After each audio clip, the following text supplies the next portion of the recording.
Chaque lundi à 9 heures pile, je versais sans faute 700 € à mes parents. C'était ma façon silencieuse de préserver la paix, de faire semblant que nous formions encore une famille. Mais la semaine dernière, ils ont ignoré l'anniversaire de ma fille. Pas d'appel, pas de carte, rien du tout. Quand j'ai fini par demander pourquoi, la voix de mon père a retenti, froide et assurée. Ton enfant ne représente rien pour nous. Pendant une seconde, j'ai eu le souffle coupé. Je n'ai pas cherché à argumenter. Je n'ai pas pleuré. J'ai simplement ouvert mon téléphone, les mains tremblantes, et j'ai commencé à couper les ponts, virement après virement. 40 minutes plus tard, mon téléphone a vibré à nouveau, et ce message a tout changé. Pendant 8 mois d'affilée, mes lundis commençaient de la même manière, un café noir serré, des yeux cernés par la fatigue, et un transfert de 700 € vers le compte de mes parents à 9 heures précises. Ce n'était pas de l'amour? C'était une habitude, peut-être de la culpabilité, ou l'espoir que si je continuais à donner, ils finiraient par ne plus me voir comme une erreur ou comme la fille qui les avait déçus, mais à nouveau comme un membre de la famille. Après mes gardes de nuit à l'hôpital, je m'asseyais à la table de la cuisine, mon ordinateur portable ouvert, avec les dessins de Léa scotchés au mur. À côté des factures d'électricité. Je saisissais les mêmes chiffres chaque semaine, puis je fixais le message de confirmation clignotant sur l'écran comme un point impossible à arrêter, virement effectué. Ma mère ne me remerciait jamais. Mon père n'en faisait jamais mention. Pourtant, quand leur vieille voiture tombait en panne, je payais le garagiste. Quand leur facture d'électricité était en retard, je la réglais avant même qu'ils ne le demandent. Ce n'était pas de la générosité, c'était de la survie, car les garder calmes était le seul moyen de préserver la paix. Léa ne comprenait pas, bien sûr. Elle pensait que ses grands-parents habitaient très loin, et non à peine à 30 minutes de l'autre côté de la ville. Est-ce qu'ils pourront venir à mon spectacle de danse, demandait-elle en tourbillonnant dans le salon avec sa jupe à paillettes. Je souriais, ravalant la vérité, et je répondais, peut-être la prochaine fois, ma chérie. Elle hochait la tête, me croyant sur parole. Les enfants croient toujours tout. Moi aussi, j'y croyais autrefois, je croyais que les parents finissaient par s'adoucir, que la fierté s'estompait, que l'amour retrouvait son chemin à travers les fissures. J'imaginais même parfois qu'il s'asseyait à nouveau à la table de ma cuisine, tenant les petites mains de Léa, lui racontant des histoires sur l'époque où j'avais son âge. Mais chaque appel avec ma mère me rappelait à quel point nous étions éloignés. Elle me parlait comme si j'étais une employée, pas sa fille, d'une voix toujours brève et directive, n'oublie pas de rajouter les courses cette semaine. Les médicaments pour le cholestérol de ton père vont bientôt manquer. Certains soirs, j'entendais Léa parler à ses poupées, leur donnant les rôles de mamie, papy et maman, les faisant s'embrasser, rire et partager des biscuits. La regarder ainsi me serrait le cœur. Elle construisait la famille qu'elle aurait tellement voulu avoir. Alors, quand son 6e anniversaire est arrivé, j'ai fait les choses en grand. Guirlandes, ballons, citronnades dans de jolis verres colorés, et même un petit château gonflable d'occasion que j'avais déniché sur un site de seconde main. Elle tourbillonnait dans sa robe rose, ses cheveux coiffés en une tresse digne de la Reine des Neiges, ses joues rouges d'excitation. Tu penses qu'ils vont venir cette fois, maman, a-t-elle demandé en regardant à travers la clôture du jardin alors que les petits camarades commençaient à arriver. J'ai hésité, me forçant à sourire, peut-être, mon cœur, attendons encore un peu. Mais au fond de moi, je savais déjà. À 15 heures, les bougies avaient fondu en petites flaques de cire rose et la citronnade s'était réchauffée. Le jardin sentait encore le sucre et la crème solaire, mais les éclats de rire s'estompaient. Léa continuait de jeter des regards vers le portail, ses doigts collants de glaçage, le bas de sa robe attrapant les derniers rayons de soleil. Toutes les quelques minutes, elle posait la même question, d'une voix de plus en plus douce. « Maman, tu penses que mamie et papy vont bientôt arriver ?» J'ai souri comme le font les mères quand elles se brisent de l'intérieur. « Peut-être, ma puce, il y a sûrement des embouteillages. » Mais il n'y avait pas d'embouteillage, pas d'appel, pas d'excuses, juste le silence. J'ai continué à animer la fête jusqu'au départ du dernier invité. Léa s'est assise sur les marches du perron, un muffin à la main, ses chaussures pailletées ballantes au-dessus du vide, fixant la rue comme si l'espoir lui-même allait remonter l'allée et se garer devant la maison. Quand le soleil a commencé à décliner, elle a chuchoté, peut-être qu'ils ont oublié. Je me suis agenouillée près d'elle, écartant une mèche de cheveux de son visage, peut-être, ai-je répondu, faisant semblant de ne pas sentir ma gorge se serrer, mais on s'est bien amusé quand même. N'est-ce pas? Elle a hoché la tête, fatiguée. Désormais, ses paupières lourdes de sommeil. Ce soir-là, après l'avoir bordée, je me suis assise sur le canapé pour faire défiler les photos sur mon téléphone, elle, souriant avec ses amis, des ballons flottant en arrière-plan. Chaque image me semblait être la preuve que j'avais tout essayé. C'est alors que j'ai vu le message de ma mère, envoyé le matin même. Souhaite un joyeux anniversaire à Léa de notre part. C'était tout. Pas d'appel, pas de visite, pas même un point final à la fin de la phrase. J'ai fixé l'écran pendant un long moment, puis j'ai appelé. Je ne sais même pas pourquoi. Peut-être que je voulais une explication, ou peut-être un mensonge qui ressemblerait à de l'amour. Mon père a décroché, sa voix était sèche et agacée. Comme si je l'interrompais. « Qu'est-ce qu'il y a, Chloé ? Pourquoi vous n'êtes pas venue aujourd'hui ?» ai-je demandé. Un silence, suivi d'un soupir. Lourd de mépris, on n'en avait pas envie. « Papa ?» ai-je dit doucement. Léa vous attendait. Elle avait préparé un dessin pour vous. Un autre silence. Puis la phrase qui a brisé mon monde en deux, « Ton enfant ne représente rien. Pour nous. » Pendant un instant, je n'ai plus entendu que le ronronnement sourd du réfrigérateur et le sang qui battait dans mes tempes. Mon corps s'est glacé. Avant même que mon esprit ne réalise l'impact de ces mots. « Qu'est-ce que tu viens de dire ?» Il n'a pas répété, il a simplement raccroché. Je suis restée là, le téléphone encore collé à l'oreille, fixant le mur vide de la cuisine. Sans pleurer, sans crier, complètement figé. Les dessins de Léa bougeaient légèrement sur le frigo derrière moi, des petits cœurs dessinés au feutré. Des bonhommes allumettes souriant dans un monde qui n'existait pas. Mes mains ont commencé à trembler. J'ai retourné mon téléphone, je l'ai posé sur le plan de travail et j'ai murmuré dans le vide, « D'accord. » Ce silence semblait plus lourd que le deuil lui-même. Je suis allée dans la chambre de Léa. Elle dormait profondément, ses cheveux ébouriffés, ses joues encore roses de sa journée. Je me suis penchée pour embrasser son front. « Tu es tout pour moi, » ai-je murmuré, même s'ils ne veulent pas le voir. De retour dans la cuisine, j'ai regardé l'horloge, il était 21h07.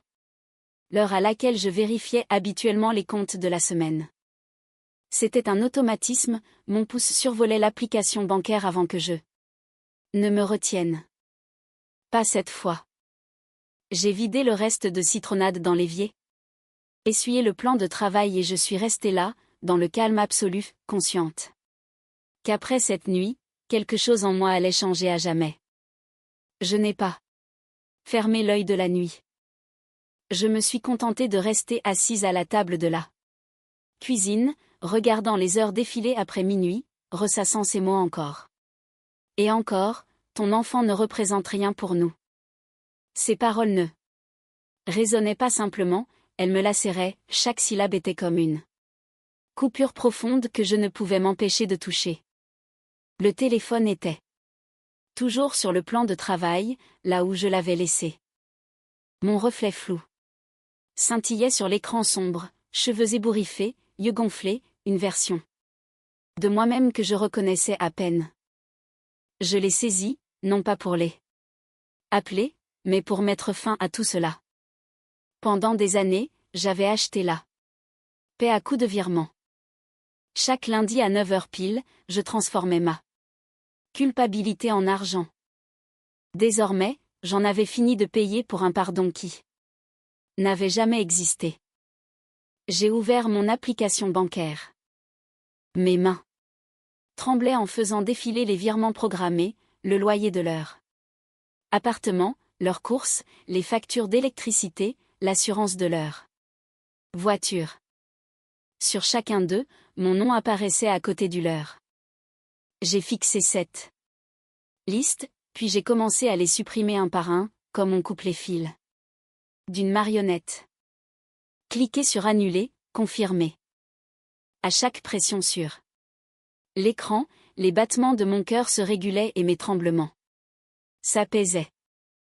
Quand je suis arrivé à la dernière ligne, celle du virement automatique de 700 € prévu pour chaque lundi, je me suis senti étrangement calme. Je l'ai supprimé lui aussi, et d'un coup, 8 mois d'une habitude bien ancrée venaient de s'envoler. Pendant un long moment, la pièce est restée silencieuse. Le réfrigérateur ronronnait, les tuyaux grinçaient et la nuit pressait contre les fenêtres. Puis, mon téléphone a vibré, un SMS de ma mère. Est-ce que tu peux nous commander à dîner? Rien d'extraordinaire, juste des sushis ou un truc du genre. Nous n'avons plus rien à manger à la maison. J'ai fixé le message. 40 minutes. Voilà le temps qu'il leur avait fallu pour s'en apercevoir. 40 minutes.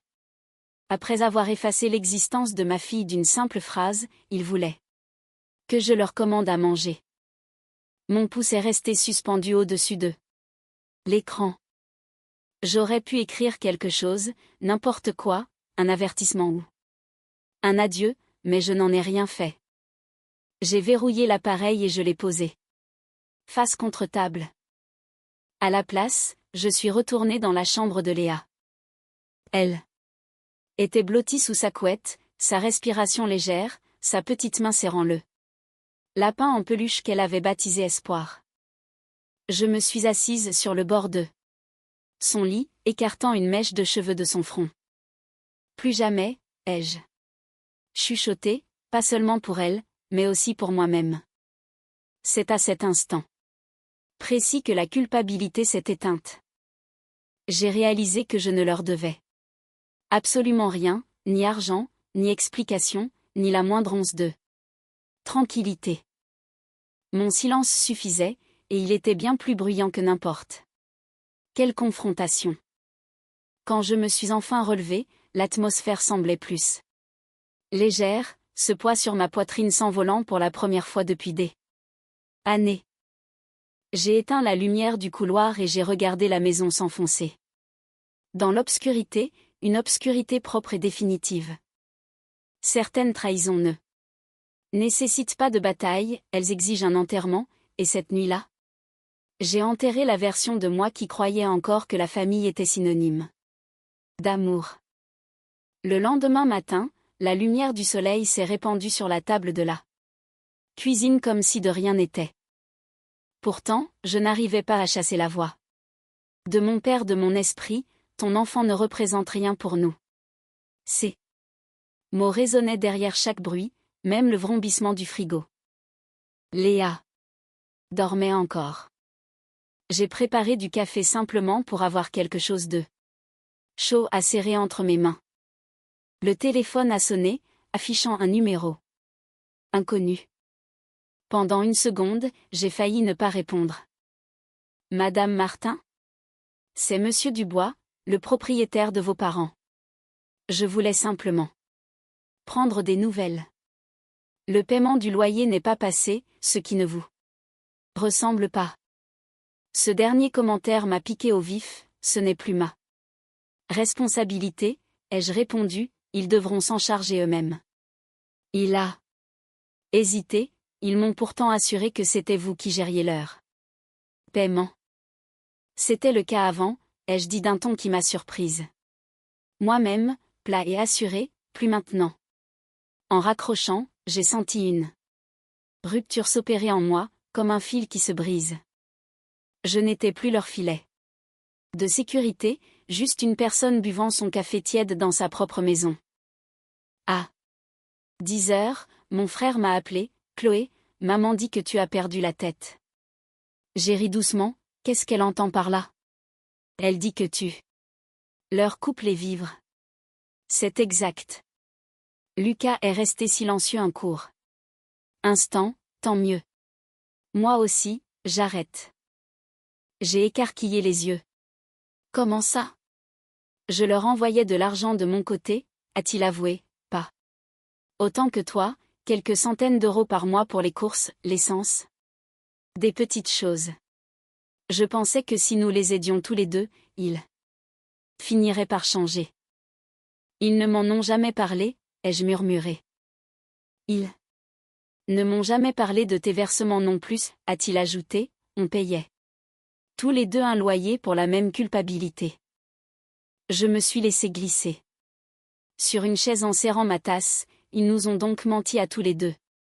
Oui, mais cette fois, on arrête les frais, sa voix a tremblé légèrement. Tu as pris la bonne décision, Chloé. Avant que je ne puisse répondre, une autre notification a éclairé mon écran, une mention sur Facebook, une rediffusion de vidéo en direct intitulée « La vérité sur notre fille ». Mon estomac s'est noué, oh mon Dieu. Ne la regarde pas, m'a tout de suite dit Lucas, mais je l'avais déjà lancé. La miniature de la vidéo montrait ma mère serrant un mouchoir en papier, telle une actrice en plein monologue dramatique, mon père assis à côté d'elle, les bras croisés. Ma mère a reniflé, nous avons toujours soutenu Chloé dans toutes les épreuves, mais elle a inventé des mensonges, racontant partout que nous sommes des monstres qui refusent de voir sa fille. Rien de tout cela n'est vrai. Mon père s'est penché plus près de l'objectif, cela fait des années qu'elle nous impose son argent. Elle a besoin d'aide. Je n'ai pas scié, j'ai simplement regardé la scène avec détachement jusqu'au moment fatidique, celui que je redoutais tant. Mon père a brandi une photo imprimée de Léa tout sourire dans sa robe d'anniversaire rose et a prononcé les mêmes mots, cette fois devant le monde entier, cet enfant n'existe pas pour nous. Je me suis figée, les éclats de rire de Léa au parc et ses petites mains qui applaudissaient devant. Les bougies ont défilé dans ma tête comme une pellicule de film qui se consume. J'ai coupé la vidéo, incapable d'aller jusqu'au bout. En moins d'une heure, les messages ont commencé à affluer. Tu as vu ça, c'est vraiment ton père? Les commentaires s'accumulaient sous la publication, oscillant entre pitié et jugement. Qui peut dire ça d'une petite fille de 6 ans, elle l'a probablement mérité, je prie pour leurs âmes, si c'est vrai, c'est ignoble. J'ai éteint mon téléphone.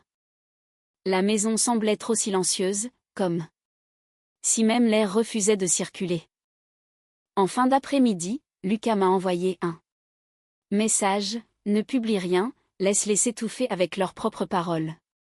J'ai suivi son conseil, le silence, j'étais en train de l'apprendre, pouvait avoir bien plus d'impact que la colère.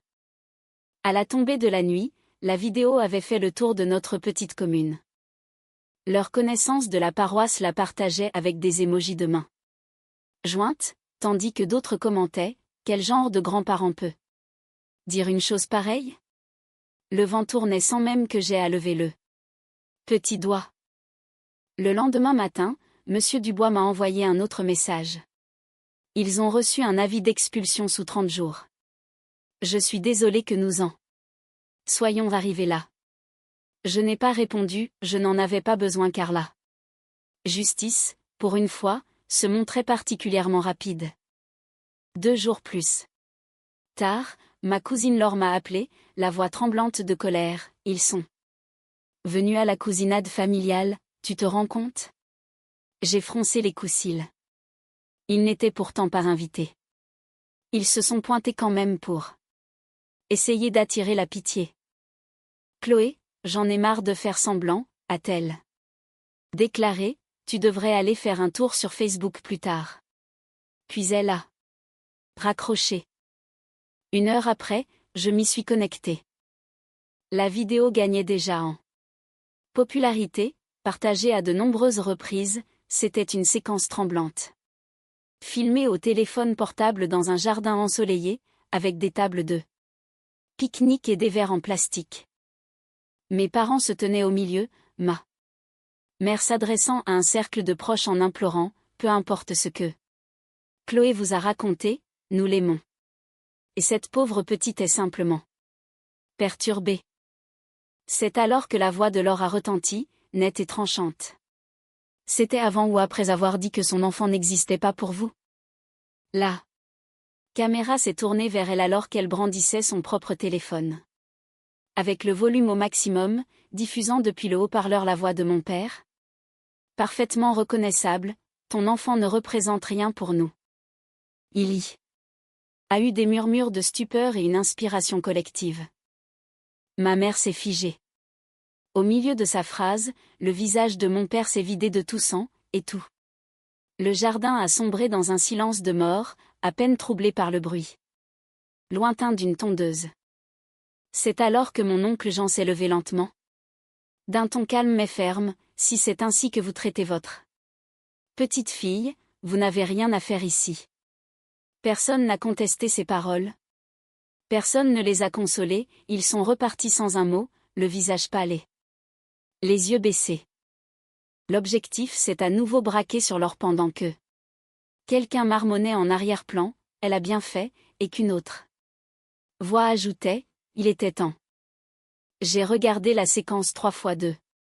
Suite, puis j'ai posé mon téléphone avant d'éclater d'un rire discret, un rire libérateur qui venait du plus profond de ma poitrine, sans méchanceté, juste soulagé d'un poids immense. Lucas m'a appelé ce soir-là, tu l'as vu? Oui, je l'ai vu. Ils se sont humiliés tout seuls, a-t-il dit.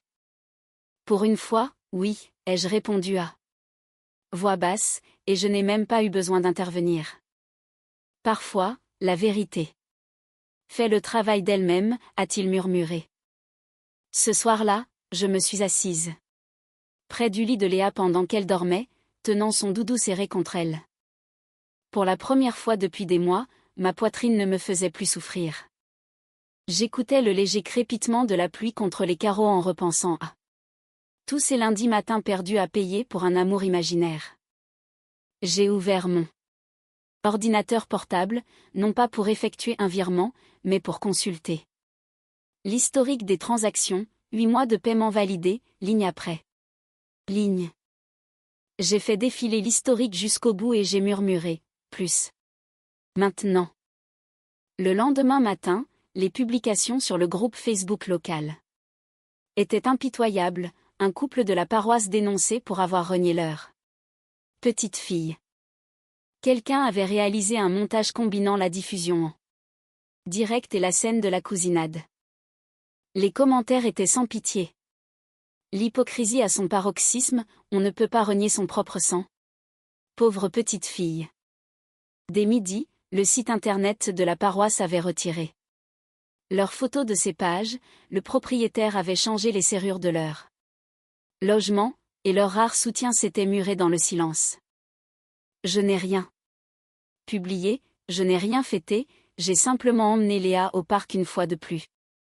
Elle dessinait des étoiles à la craie sur le trottoir en disant « Maman, celle-là, c'est pour tonton Lucas. » L'air sentait la pluie et la poussière de craie, et son rire joyeux était si pur qu'il m'a touché au cœur. En rentrant chez nous, j'ai trouvé une enveloppe couleur crème dans la boîte aux lettres. Mon nom inscrit d'une écriture soignée. À l'intérieur, un petit mot écrit de la main de ma tante Virginie, ils ont choisi la fierté au détriment de l'amour. Tu as choisi ton enfant. C'est à cela que doit ressembler une famille. J'ai plié le papier et je l'ai glissé dans un tiroir, certaines victoires n'ont pas besoin d'applaudissements. Ce soir-là, en l'abordant, elle a bâillé, « Maman, est-ce que mamie et papy pourront venir l'année prochaine ?»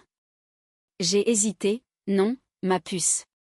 Ils ne viendront plus. » Elle a hoché la tête d'un air pensif, « Ce n'est pas grave. On pourra inviter tonton Lucas à la place. » J'ai souri en caressant sa joue. « Oui, ma chérie, ce sera parfait. » En éteignant la lumière, la chambre est retombée dans le calme, mais cette fois, ce calme n'était pas synonyme de vide. Il était paisible et mérité. La semaine suivante, tout a semblé s'apaiser, comme si le monde reprenait enfin son souffle. Les notifications incessantes, les messages et le tumulte général s'étaient estompés pour ne laisser qu'un bruit de fond discret. Mes parents avaient disparu des réseaux sociaux, leurs profils supprimés. La paroisse a publié un court communiqué évoquant le pardon et l'apaisement des familles, mais tout le monde avait compris ce qu'il en était. Je ne ressentais pas de triomphe, je me sentais libre. Cette liberté tranquille, qui ne se presse pas, qui s'installe simplement à vos côtés sous la lumière matinale et vous permet enfin de respirer. Léa fredonnait une chanson à la table du petit déjeuner tout en étalant de la confiture sur sa tartine, bien loin d'imaginer la tempête qui venait de s'éloigner. Lucas est passé ce week-end-là. Avec quelques courses et un large sourire sincère, tu as l'air plus sereine. A-t-il remarqué? C'est l'impression que j'ai aussi, ai-je répondu. Nous sommes allés chez ma tante Virginie pour le traditionnel déjeuner du dimanche. Une tarte au citron refroidissait sur le comptoir de la cuisine alors que les rayons de soleil traversaient les rideaux de dentelle. Elle a d'abord serré Léa dans ses bras, puis m'a enlacée à mon tour. « La paix te va bien, Chloé ?» m'a-t-elle glissé. Durant le repas, elle a évoqué la nécessité de poser des limites, expliquant que l'amour sans respect n'était en rien de l'amour. Je l'ai écoutée attentivement, et pour la toute première fois, j'y ai cru sincèrement. Plus tard, alors que Léa dessinait à table, ma tante a glissé un papier dans ma main en me disant, « Pour les jours où tu douteras de ta décision. » À l'intérieur, elle avait écrit ces mots, « La bienveillance assortie de limites est une force. » Ce soir-là, en regardant Léa dormir, j'ai réalisé que le silence dans notre maison ne ressemblait plus à une punition, mais à une protection. Je suis restée près de sa porte, observant sa poitrine s'abaisser et se soulever doucement à la lumière de sa veilleuse. Pour la première fois depuis des années, je n'appréhendais plus le lendemain. Je ne devais plus de compte à personne, si ce n'est à nous deux. Mes parents avaient choisi leur orgueil. J'avais choisi la liberté, et ce choix tranquille, ferme et définitif, était là. Plus belle des réponses que je pouvais leur apporter. Si vous avez déjà dû vous éloigner de proches pour préserver votre tranquillité d'esprit, sachez que vous n'êtes pas seul.